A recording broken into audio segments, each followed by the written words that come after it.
Olá, meus irmãos, a paz do Senhor a todos. Nós estamos de volta para a apresentação de mais um breve estudo sobre aquilo que é proposto pela revista editada pela CPAD para a Escola Bíblica Dominical. E hoje nós vamos tratar da relação da lei do Antigo Testamento com a lei de Cristo no Novo Testamento. Essa é a lição de número 8 desse primeiro trimestre de 2022. Mas antes vamos orar. Permita, Senhor, que mais uma vez a gente possa cumprir bem essa tarefa que nos foi colocada. Ajuda-nos, Senhor, a trazer aquilo que Tu queres para o entendimento de cada um de nós. Nós te pedimos no nome do Senhor Jesus. Amém. A lei e os evangelhos revelam a Jesus. Eu quero começar esse nosso estudo hoje baseado naquilo que traz o texto áureo da lição. Diz assim: ouve, Israel, o Senhor nosso Deus é o único Senhor. Está no livro de Deuteronômio. Todos sabemos que o centro das Escrituras está na pessoa de Cristo. No livro do Deuteronômio podemos ver a figura de Cristo sendo anunciada e que reúne a lei escrita no Velho Testamento até o Novo Testamento nos Evangelhos. A história, ela traz a confirmação de que a lei foi escrita para apontar um profeta como Moisés. Diz ali no Deuteronômio 18, versículo 15: o Senhor teu Deus te suscitará um profeta do meio de ti, de teus irmãos, semelhante a mim, a ele ouvirás. Segundo tudo que pediste ao Senhor teu Deus lá em Horebe, quando reunido o povo, não ouvirei mais a voz do Senhor meu Deus, nem mais verei a este grande fogo para que não morra. Então o Senhor me disse: falaram bem aquilo que disseram. Vou suscitar entre vocês um profeta, no meio de seus irmãos, semelhante a ti, em cuja boca porei as minhas palavras, e ele lhes falará tudo o que eu lhe ordenar. De todo aquele que não ouvir as minhas palavras, que ele falar em meu nome, disso pedirei contas. Agora, muitas pessoas perguntam o que significa Deuteronômio. O nome Deuteronômio deriva do título grego na Septuaginta, ou seja, Deuteronomium, que significa literalmente segunda lei, repetição da lei. Vem da tradução grega. Aí outras pessoas também chegam e perguntam assim para a gente: o que significa Septuaginta? Eu vou explicar para vocês agora. Claro, a maioria conhece, mas muitos me fazem essa pergunta. E eu vou trazer para vocês. Septuaginta é o nome dado às primeiras traduções das escrituras hebraicas feitas para o idioma grego. O objetivo de traduzir do hebraico para o grego era ajudar os judeus que falavam grego a poder entender as escrituras. A tradução começou ali no Egito no século III a.C. e terminou por volta do século II a.C. Então, acredita-se que cerca de 70 estudiosos judeus participaram dessa tradução. Por isso, foi chamada de Septuaginta, que em latim quer dizer 70. Os manuscritos mais antigos da Septuaginta contêm o nome de Deus em caracteres gregos ou nas 4 letras hebraicas que formam o tetragrama, que em português fica YHWH. Os evangelhos mostram como esse profeta, como Moisés, ou seja, Jesus, viveu entre os irmãos dele, os israelitas. Eu quero voltar ali no texto áureo. Ouve, Israel, o Senhor nosso Deus é o único Senhor. Este mesmo texto está ali no livro de Marcos 12, 29.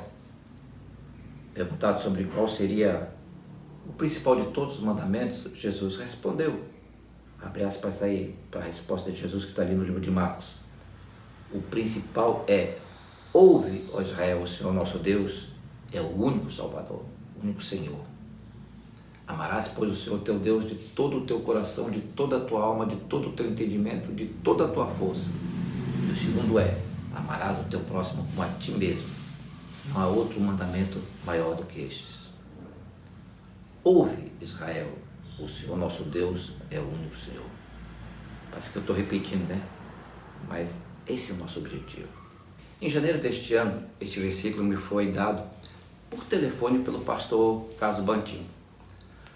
Com a sabedoria dada a ele por Deus, ele me fez prestar atenção na pontuação. Ouve, tem uma vírgula que separa a ordem de escutar do restante do versículo. Ouve. No estudo da gramática, ouve é o imperativo afirmativo do verbo ouvir, ou seja, você tem que ouvir. Quando Jesus diz ouve, em resposta ao mestre Ali que lhe perguntava qual seria o mais importante mandamento, ele está nos dizendo que é preciso, antes de tudo, ouvir a voz de Deus. Ouve, Israel. Moisés, no capítulo 6 do livro do Deuteronômio do Antigo Testamento, já havia determinado. Ouve, Israel, o Senhor nosso Deus é o único Senhor. O profeta Ezequiel nos orienta como devemos nos comportar quando ouvimos a voz de Deus. Em Ezequiel 2, do versículo 1 ao 5, do versículo 1 ao 5 e depois do 8, diz assim: Disse-me, filho do homem, põe-te em pé e falarei contigo. Então entrou em mim o Espírito quando falava comigo e me pôs em pé e eu ouvi o que ele me falava. E disse-me, filho do homem, eu te envio aos filhos de Israel, as nações rebeldes que se rebelaram contra mim. Eles e seus pais prevaricaram contra mim até este mesmo dia. E os filhos são de semblante duro e obstinados de coração. Eu te envio a eles e lhes dirá, assim diz o Senhor Jeová. E eles, quer ouçam, quer deixem de ouvir, porque eles são casa rebelde, vão de saber que esteve no meio deles um profeta. Mas tu, ó filho do homem, ouve o que eu te digo. Não sejas rebelde como a casa rebelde. Abre a boca e come o que eu te dou. Nós temos que ficar em pé quando ouvimos que Deus nos chama. Ficar em pé diante de Deus quer dizer que estamos prontos para servir ao Senhor. Ezequiel fez assim. Ele ouviu o Senhor que o mandou falar ao povo de Israel sobre os maus caminhos em que andava. E que mesmo que eles não dessem ouvidos, saberiam que um profeta por ali passou e deu o recado de Deus. Ouve, povo de Israel, o Senhor nosso Deus é o único Senhor. Vai ser muito repetitivo, mas é essa fortaleção. A Bíblia nos diz ali no livro de Hebreus, no capítulo 3, no versículo 15, assim: enquanto se diz, hoje se ouvirdes a sua voz, não endureçais o vosso coração como na provocação. Essa referência, que mesmo ouvindo a voz de Deus através de Moisés, o povo de Israel fez ouvir de mercador, não deu a devida atenção, e isso acarretou em 40 anos no deserto. Nós precisamos aprender a ouvir a voz de Deus. Em João 10, nós vemos que Jesus, falando da importância de se ouvir a voz de Deus, a voz dele como bom pastor, diz o seguinte, abre aspas aí: a este o porteiro abre e as ovelhas ouvem a sua voz e chama pelo nome as suas ovelhas e as traz para fora. E quando tira-as para fora, suas ovelhas, ele vai adiante delas e as ovelhas o seguem porque conhecem a sua voz. Mas de modo nenhum seguirão o estranho, antes fugirão dele porque não conhecem a voz dos estranhos. Cristo sabe o nome de cada um de nós. Cristo tem o cuidado de um pastor pelas suas ovelhas, que somos nós. Ele nos chama, cabe a nós dar ouvidos ao chamado dele. Ele vai na frente e aqueles que ouvem a voz dele seguem porque conhecem a sua voz. Em João 3,14, nós temos um dos versículos mais conhecidos da Bíblia que diz assim: eu sou o bom pastor e conheço as minhas ovelhas, e das minhas ovelhas sou conhecido. Segue o texto: eu afirmo a vocês que isto é verdade, vem a hora, e ela já chegou, em que os mortos vão ouvir a voz do Filho de Deus, e os que ouvirem, beberão. Agora, como é que a gente pode saber se Deus é que está falando realmente com a gente? Quando Deus fala conosco, a voz dele é suave, não tem exaltação.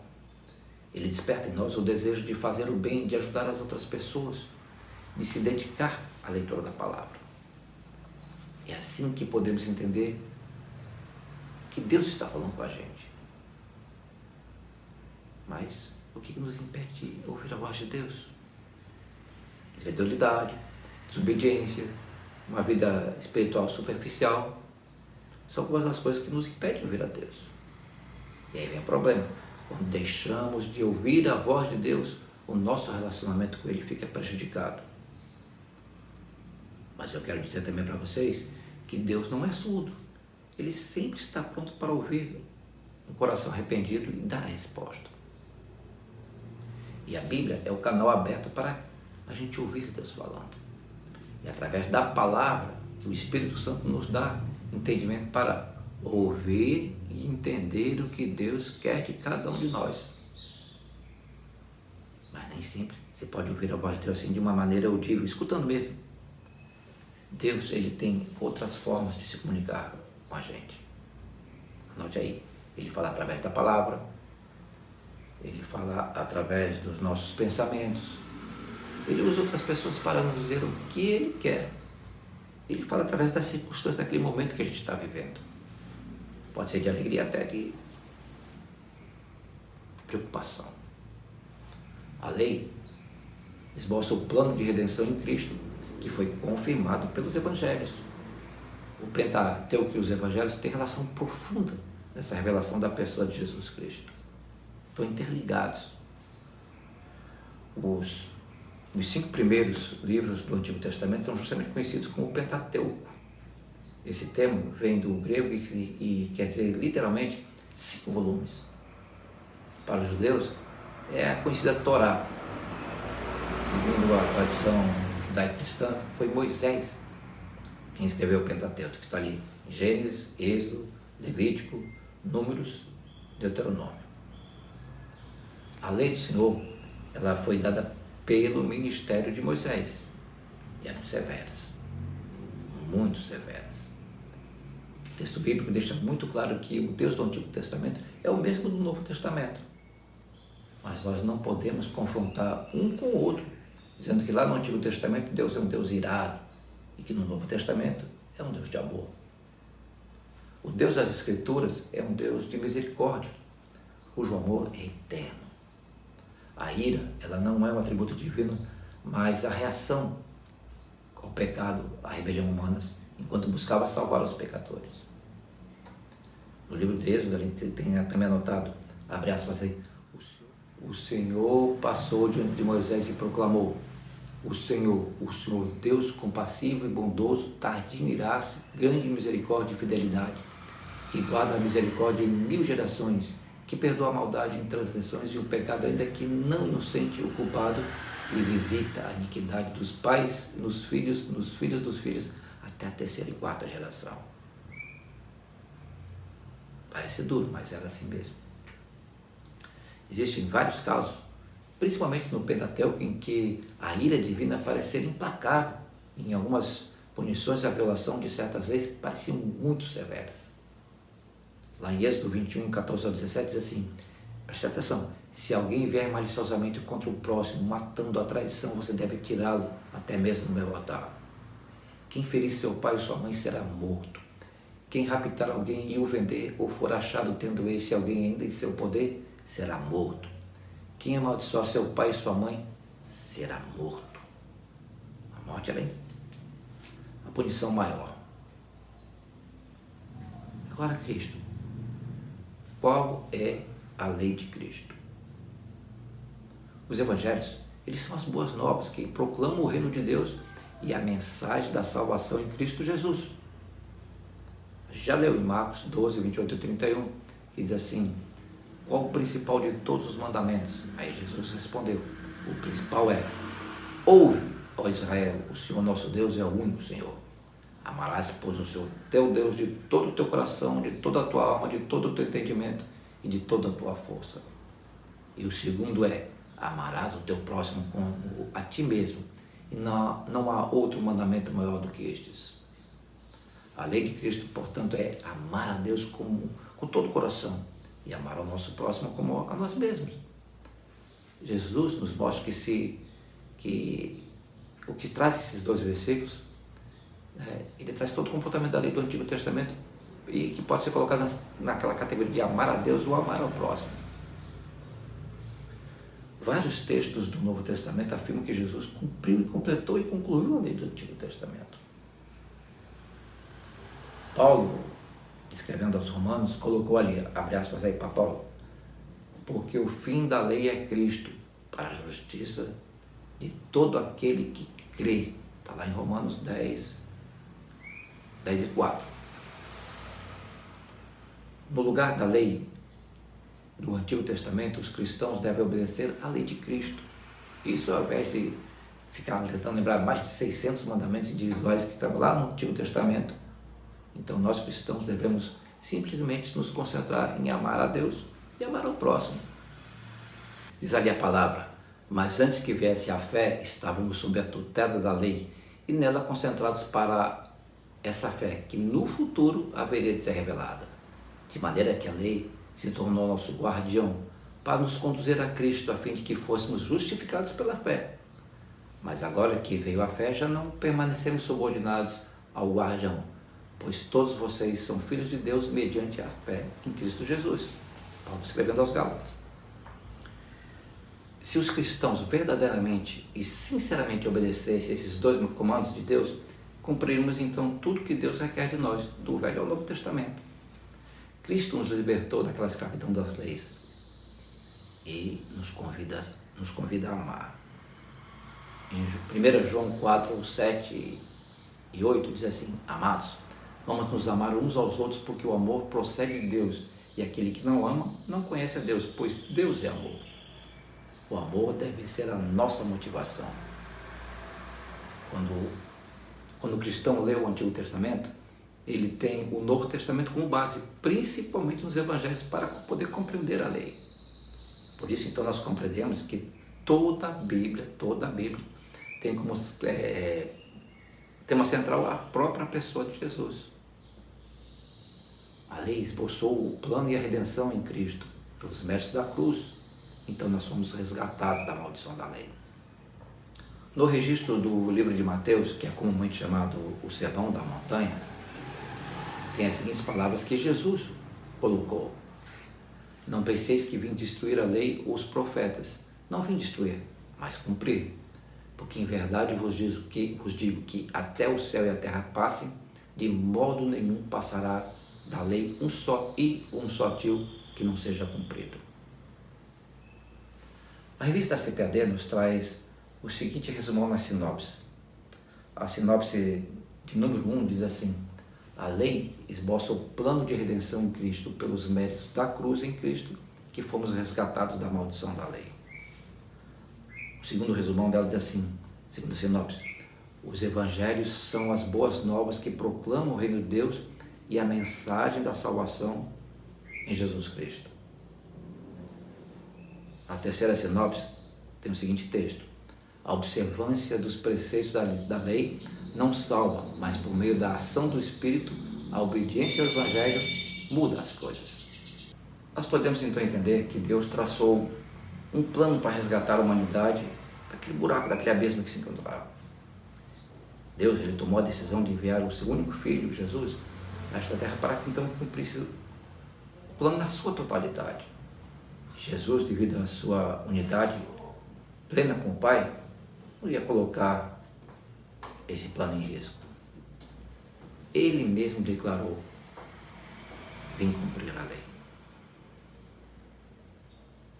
Ouve, Israel, o Senhor teu Deus. Nós precisamos, como eu já coloquei aqui, aprender a ouvir a voz de Deus. Amém? Fique com Deus. Até a próxima.